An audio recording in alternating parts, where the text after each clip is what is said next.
So everything in this presentation comes from this book, and I see some of you folks have brought a copy with you. So everything I'm going to talk about is covered in this book. This is the essential guide to Overbeck Art Pottery. It's called The Chronicle of Overbeck Pottery. It was written in 1978 and then republished in 98 by Kathleen R. Postel. And it's the only serious text that deals with the sisters. You can read magazine articles and blogs all day long, but this is the book to go to. So I always like to tell, when I tell the story, I like to tell the story from the end. And the end is basically, the deal is the sisters are still pretty obscure in today's world, but the magic, the mystery, and the popularity behind their pottery stems from their inventive and highly secretive techniques that in some cases have been taken to the grave. The last sister, Mary Frances, was reportedly destroying many of the studio's records before she died in 1955. Because their philosophy that their pottery was meant to be unique and one of a kind. They didn't want their glaze formulas and their business back out into the world so that somebody else could just copy and duplicate what they've already done. And she reportedly said, "It's all family business and I'm the only one left and I don't want anybody reading it." But there was an idea that the glaze formulas had been deposited into a local bank, and then an heir received them after her passing, but the whereabouts of those records are still unknown today.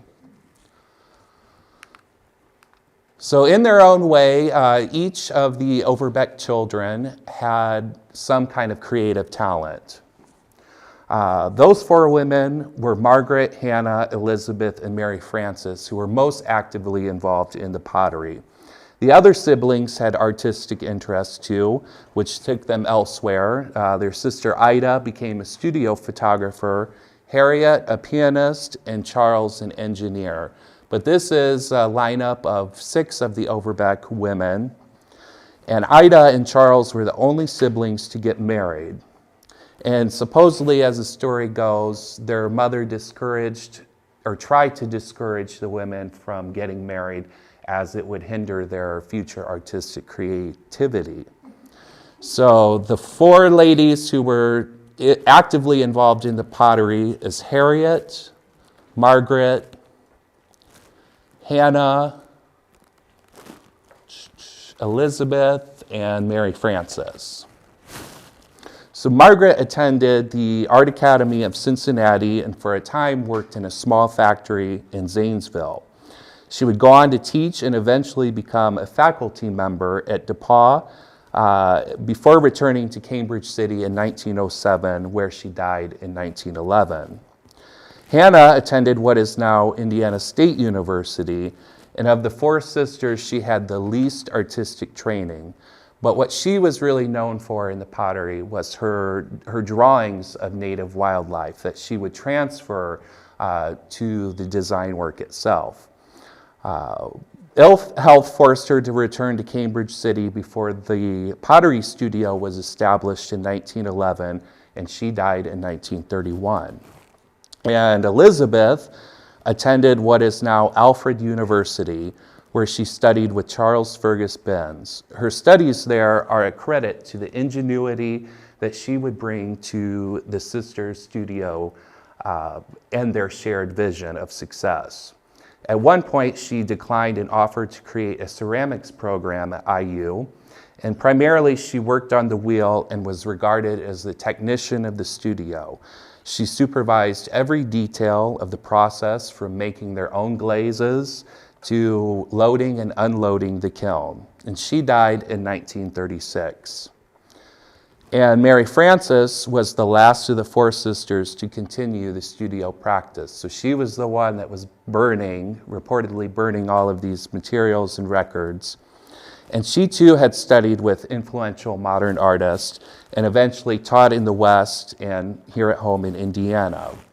When she returned to Cambridge City, her role in the studio was chiefly a decorator. But she also had other interests in other areas of art as well, such as painting and illustration.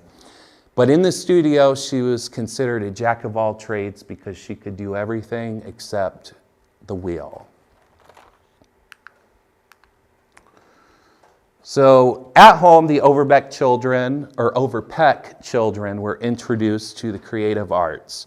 Their father was a skilled craftsman. Their mother was a homemaker who could make lace, rugs, quilts. And in their family, having an education, being self-reliant, and just the resourcefulness of making your own artwork to get through the day was so valued in the Overbeck home that, as I had said earlier, supposedly Mother Overbeck discouraged her daughters from getting married as it would hinder their future creativity. And this progressive stance spawned the beginning of what would become Overbeck Art Pottery, which would soon unfold from their home in Cambridge City. And if you haven't heard of Cambridge City before, Cambridge City is a very small town, not unlike any other Indiana small town, all the way down in Wayne County. And I had never heard really of Wayne County before. I knew Cambridge City. So you can, if you still haven't or still unfamiliar with its location, it is directly west of Richmond, south of Newcastle, and east of Indianapolis. And from 1850 to the present day, its population has changed very little. It ranges from 1,000 to 2,500 people. So everybody knows everybody. And they certainly knew who the Overbecks were. This is the Overbeck home in yesteryear. The sisters described their federal-style farmhouse as the spirit of their creativity. The additions added to the house by their father were helpful for the sisters to study nature as it appeared from their windows without interrupting it. So you can't see the additions in this photo, but they are back in this area here, wings built for the study of nature. And here's the house today. As it stands today. The present day owner purchased the house at auction in the 1960s, and it has since been added to the National Register of Historic Places in 1976. So it's pretty, even in where it is a pretty remote area, not a lot of activity. So we'll start with the first of the four sisters, Margaret Overbeck. She was an accomplished artist in her own right, having been to Cincinnati, the Paris of the Midwest. She had seen all there is to see in her neck of the woods. She really came up with the idea of creating this studio back home in Cambridge City. She had already displayed her artwork at the St. Louis World's Fair in 1904. And when she came back to Cambridge City, her and her sister Hannah contributed designs and how-to articles to Ceramics Studio, which was a publication for China painting. But eventually she persuaded Elizabeth and Mary Frances to return. And one of the first things that they did was to change their surname from Overbeck to Overbeck.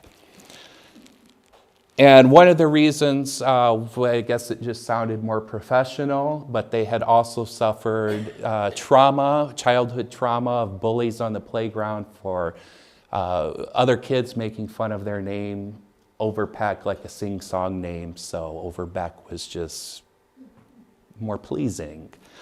So the sister Elizabeth said it was altogether a woman's enterprise, both in its origin and operation. And that really best describes the kind of unity that they all forged going ahead.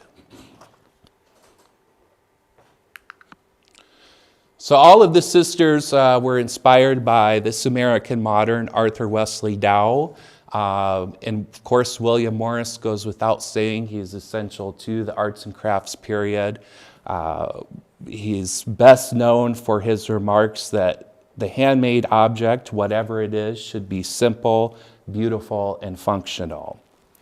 But to this guy, Charles Fergus Binns, that was true, but that wasn't enough. You know, just making something beautiful for the sake of beauty is just trite. You know, you need to make something beautiful, but totally put your whole self into it from start to finish. It's not just, here's this beautiful thing, now I'm off to the next one.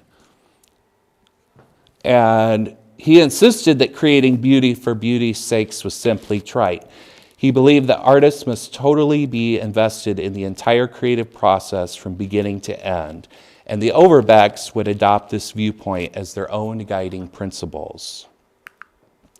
So when they established their studio team, each of the sisters had their own specific role in the operation. Hannah, who's seen here, was a ceramicist and primarily the designer, so they all made the ceramics, but Hannah did all of the design work. Elizabeth, who was considered by Mary Frances as the light of the house, she was the technician. And Mary Frances, I'd mentioned, was the jack of all trades, could make pottery, could design things, and she could also paint in her spare time. There was one an additional sister who's not pictured here. Her name was Harriet. She eventually moved back to the family home, I believe in the 30s, and she was not a potter at all. She was not an artist, at least in the fine arts, at all.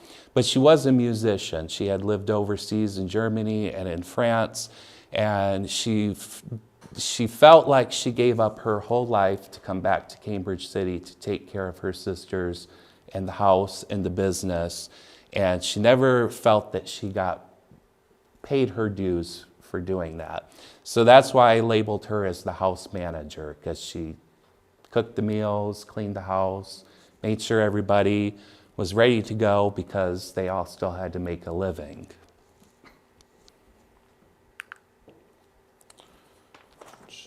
And this is just an assortment of items. So all of these things are at the museum, produced by the Overbeck sisters to illustrate their approach to art making, which emphasize quality over quantity while embracing experimentation and originality. So when you go into this room that's probably half the size of this room, you'll think, oh man, this quality or quantity over quality, there's so much stuff. There's probably 900 objects in there, ranging from these small figurines to these elaborate presentation wares, drawings and illustrations, paintings. It's definitely worth a trip to see it for yourself up close and personal. And it can be overwhelming to look at because you don't really know where the influence of one sister begins and the other one ends. But every pot or every figurine is marked on the bottom of the piece. And typically it's crowned with this OBK monogram, and then to the left is the first initial of the potter, and then to the right is the first initial of the designer. So that's how you would be able to differentiate between a piece made by Mary Frances, a piece made by Elizabeth, and then decorated by Hannah. And once you get that done, it's pretty straightforward. Has anyone seen Overbeck pottery up close? You all have. I know someone wasn't or hadn't seen it at the museum. So the whole studio operation was totally self-sufficient. They didn't rely on anything ready-made. They didn't just pull out a catalog and say, oh, I want 10 pounds of this, 3 pounds of this. they were purists to the core. They dug their own glaze, they found their own minerals, they ground it up.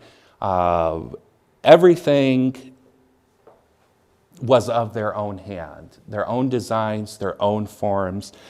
And they also learned the demand to meet their own everyday needs. They made their own jewelry, of course, they made their own clothes, and believe it or not, they made their own dentures too. So can you imagine talking with clay teeth and them falling out? So it was a fun place. I think that the sisters probably had a great sense of humor. They worked with what they had, and they were able to do and achieve things that not a whole lot of other people could do in that time period, independently. So when they opened their studio in 1911, they opened with an advertisement and art guide to Indiana. And in that advertisement, it declared their studio to be the first in the state for the making of handmade decorative ware or art pottery. And production was often slow since everything that they created was handmade and experimental. They relied on experimentation so that their work could only be found in Cambridge City. So you couldn't go to Cincinnati and see anything else like what they were doing. And in their home was the only place that you could buy an Overbeck pottery or piece of pottery outside of a small showroom at Ellis Ayres in Indianapolis. But their home basement studio was simple. So all of the work was done in the basement, and their showroom was in their dining room. And in the basement, their tools and equipment included one electric potter's wheel, a mill for grinding caustic glaze ingredients, an air pump, a spraying tank, a clay sifter, a wedging block, a pair of scales, large vats for aging clay, crocks for glazes, and a variety of hand tools and brushes. And their kiln, which was out in the backyard, was fueled by coal oil.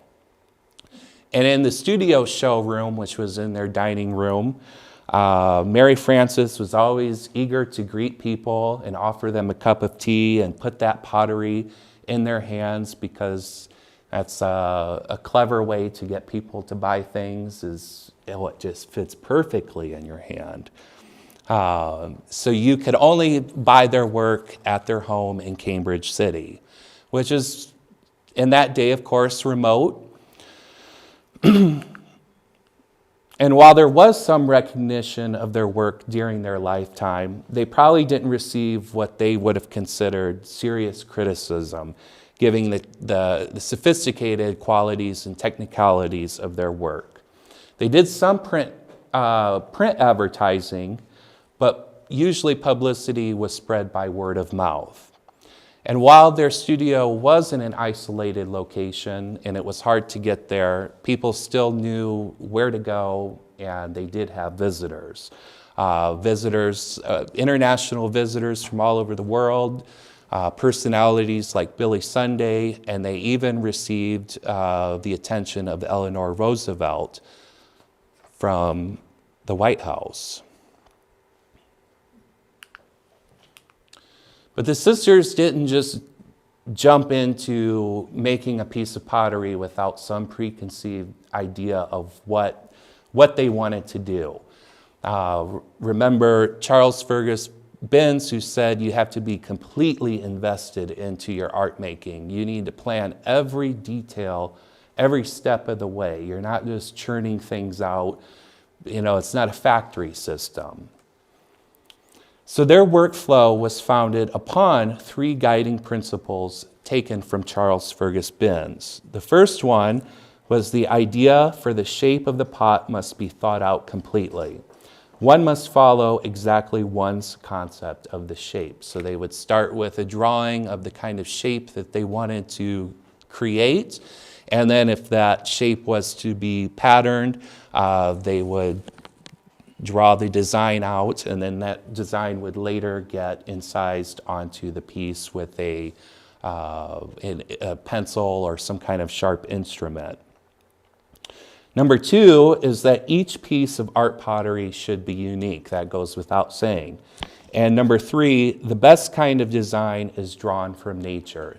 So that's where they relied on Hannah, who was always studying nature, up close and personal, to create the designs for the pots themselves. So to the Overbecks, each piece demanded individuality. They agreed that if a ceramic did not meet these three tenets, then they must have the courage to destroy any defective piece, as there was no room for what in high school is called the happy accident. Oh, it just happened to be like that. If it wasn't a part of their idea from the get-go, if it wasn't planned, if the glaze slightly ran off into another color, it was broken and destroyed. And the current owners of the Overbeck property actually found many fragments out in the yard to illustrate that point. And they only worked using the coil method or throwing on the wheel. So when you talk about their work as a whole, you could categorize it into four different areas. First being their experimental ware, then you could talk about their figurines, then their grotesques, which are also figurines but bizarre, and then their presentation ware, like the kind of commissions they were getting, the serious pottery. So you first start with the experimental ware, and the experimental work is characterized by its hand-built quality using the coil method. The human hand is intentionally present in this category of objects. In addition, this phase is characterized by its use of matte glazes and soft tones, the simplicity in shape and harmony between color and design. This is regarded as one of the first pieces that the sisters made. It's hard to tell which one is the first one, but this is regarded as one of the first. So the key takeaway is that you can tell it's been hand-built because you can see thumbprints, textures, the way that they modeled the clay is very much of the human hand. Tea sets, we have both of these tea sets at the museum. These were always entirely hand-built. And for the tea set on the right, the Overbecks used the basic color of oyster with a yellow lining, which was made from lead. And on each cup and on the creamer, sugar, and pot, a hand-built small peacock in mauve and black is placed at the black matte handle. And this set of 30 pieces won first place at the 1933 World's Fair in Chicago. So could you imagine building each piece one at a time, and if it didn't go as planned, it was broken up and you had to start all over again? And one tea set I had read that they had made as many as 96 pieces. But they also did fun stuff too, or functional pieces that are fun. Tiles, wall plaques, and in this case, a pair of bookends. And these objects were usually decorated with a landscape, floral design, or sometimes depicted a portrait. There she is, with a corresponding verse about that subject represented. So in this case, they applied the verse, "Keep safe my books, stand guard while I read." And then you have a little parrot standing on the perch, probably recanting everything else. Next, you move into the figurines.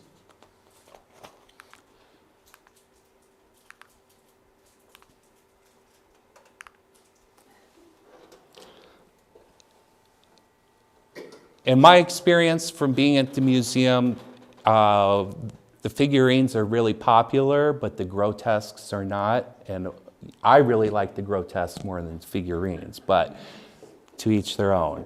So their figurines were usually modeled by hand, or always modeled by hand, and with the aid of a small sculpting tool or pencil.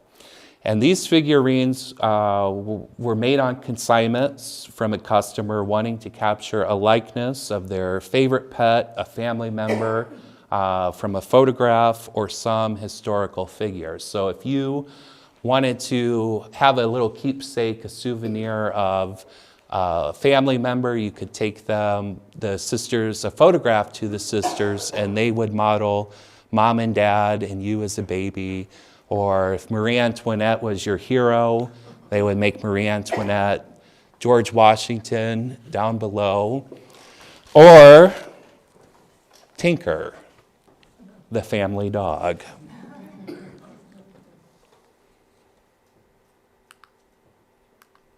So, and this shows Mary Frances at work, sculpting and glazing different figurines.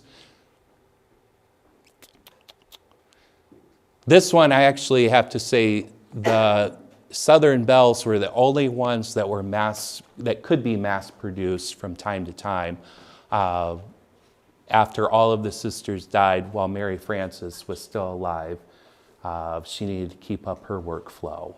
And after all of the sisters had died, while she was the last one to continue with the pottery business, there was 1 year where her output was 600 pieces. So could you believe that's like 2 pieces every day, which would probably be mostly figurines, paintings, you know, not the big pottery. So now you go into the grotesques, and the grotesques are fun because they're just fun. They're novelty items, and they were described by Elizabeth as the humor of the kiln. And these are really what provided them a great additional source of income during the Depression, where Mary Frances would often be seen on Cambridge City's Main Street selling them for a quarter. And just, you know, they're fun. So these imaginative subjects range from odd people, countryside characters, or well-known personalities in Cambridge City, such as the Porky Bartender, animal life, and beyond. I kind of think that that might be Mary Frances, but I'm not positive. So they're meant to be like cartoons and clays, caricatures. You know, if you've been to the mall, you can go get a drawing of yourself with a big head. So they're just meant to extend a personality in clay. And it also gives some insight into their humor. And who doesn't love a pack of wild dachshunds?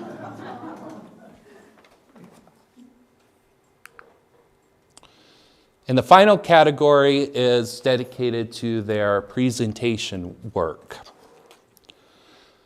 And the presentation work is really what they're known for. These are the commission pieces. These are the pieces they would want displayed at world fairs or in different art shows. And it's all unified by its high degree of finish.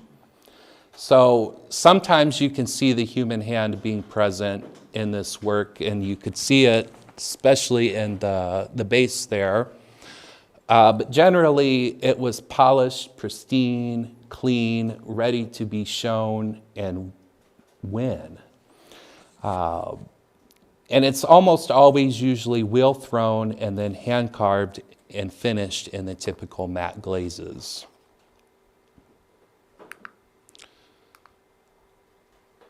Another characteristic in this category is the flow of line throughout each form.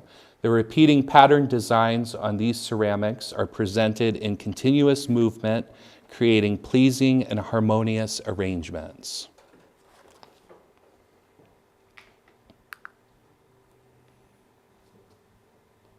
And another one. And the sisters were also known for their use of the color blue, particularly this robin's egg blue, which is one of the highly coveted colors in their inventory.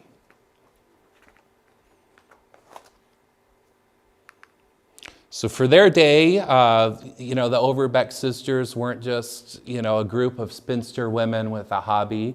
They were, artists in every sense of the word. They were a communal unit who lived by a philosophy that their artwork comes first. Each of them made their own personal sacrifices for their art, and they did it purely for their own freedom to be an artist, because they could. And they didn't always get along. Harriet and Mary Frances typically butted heads.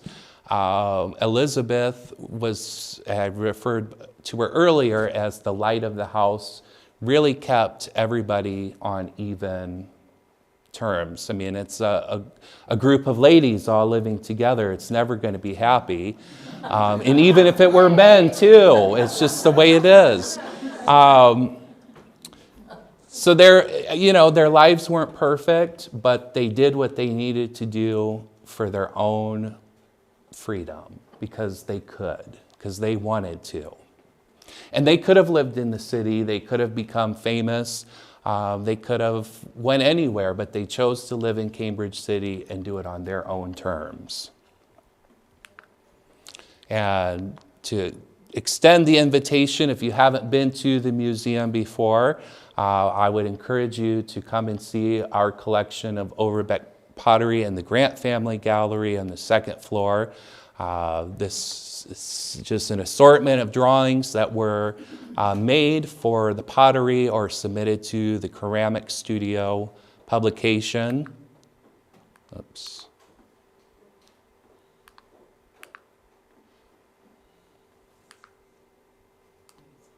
Third wall, that's in the center. It's hard to see and hard to look at in these photographs, but very dazzling, you could say. And most recently, a new edition of art pottery and Native American ceramics on the first floor.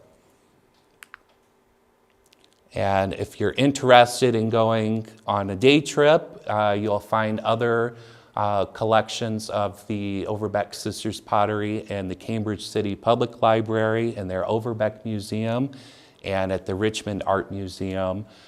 You can find them in collections as far away as the LA Museum, the Metropolitan, and here at home at the Midwest Museum. So from the Overbeck's doorway to yours, thank you.